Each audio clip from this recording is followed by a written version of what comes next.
The sonic screwdriver has been the Doctor's helpful tool for the 60 years this show has materialized over our television screens.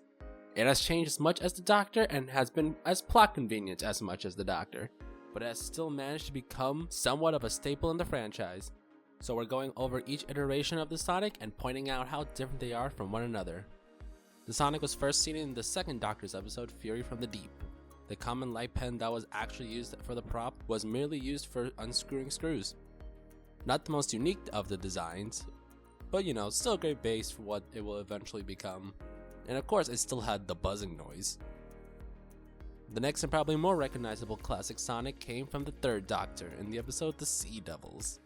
This had the more classic radar design that's known for the classic Who Sonics, with the black spiral and radioactive warning call on it, all while having that bullet piece on the top, which I'm sure was used for something, especially since this top piece could be replaced with other modifications, depending on the episode.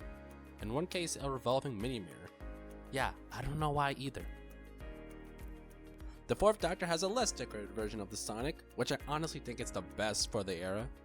The basic silver handle of a red bullet disc top has accompanied the fourth Doctor during his long tenure. It did everything you'd expect the Sonic to do: open doors, blow up tech, hack and scan all kinds of technology, but not survive being blown up by a laser. I know, lame. The fifth Doctor didn't really know how to take care of his things. Oh well, it had a white strap on it to try and differentiate between the incarnations. Still, sucks we wouldn't see this for a while. The sixth Doctor did have a Sonic, but it was a Sonic Lance. Yeah, I don't know what that is either. It was a design that lasted one episode, because it had to be left behind, but for some reason looked like a portable candy dispenser.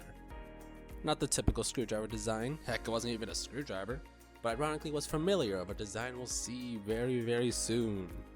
The screwdriver wouldn't be seen again in the classic show, but peeked its head back up in the movie. This time a golden bottom for the Sonic, a silver head on the top, and a compacting feature. It's portable. That's actually a pretty cool aspect of the design. So much I wish the 7th Doctor could have had it in his full tenure.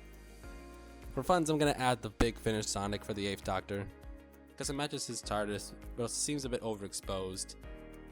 For the in-between of regenerations, we have the War Doctor Sonic. There was 2 of them, but the first one was kind of just a pre to the more one, Yeah, it's just the 4th Doctor Sonic with a light and a bottle cap at the bottom of it. A good in-between for the generations though. Although enough saying in-between for the in-between, let's just get to the revival.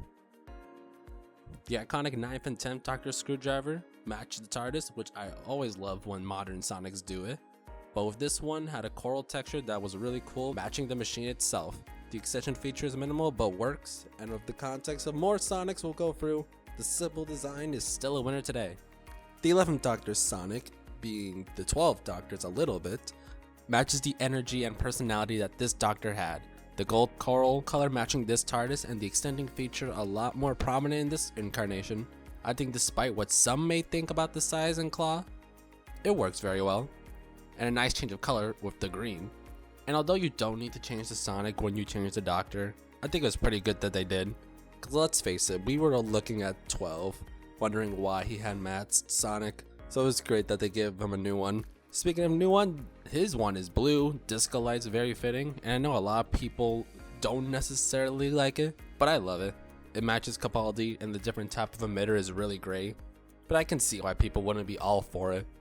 And also, side note, I think the Sonic shades were cool, but only for 12. No other Doctor could do it, but only 12.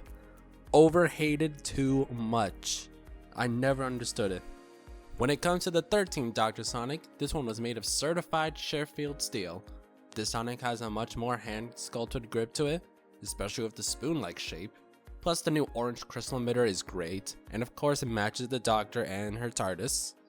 The spinning emitter though, yeah, that was an unforeseen consequence I don't think anyone really thought of in the design.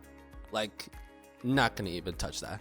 Okay, we're speeding through these ones. 14 Doctors, mashup of all the new Sonics we've seen so far.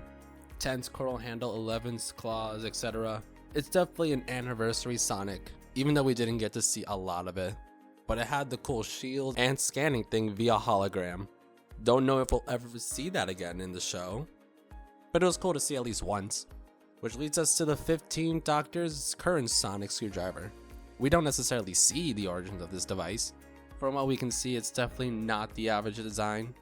While I don't think it fits the screwdriver motif, I think honestly calling it a sonic disc or something would help it more. Because calling it a screwdriver doesn't really look like a screwdriver. It looks more like a sonic remote, and all the other jokes that people have made. It's still pretty cool. From what we've seen in the show, it's used well. And once they release a toy of it, I'll probably get it. Also, there's different colors apparently. Cool on them. Still love the blue one more. Favorite color, can't knock it. Any other thoughts on Sonic devices? Upset I didn't include the Sonic cane? Let me know.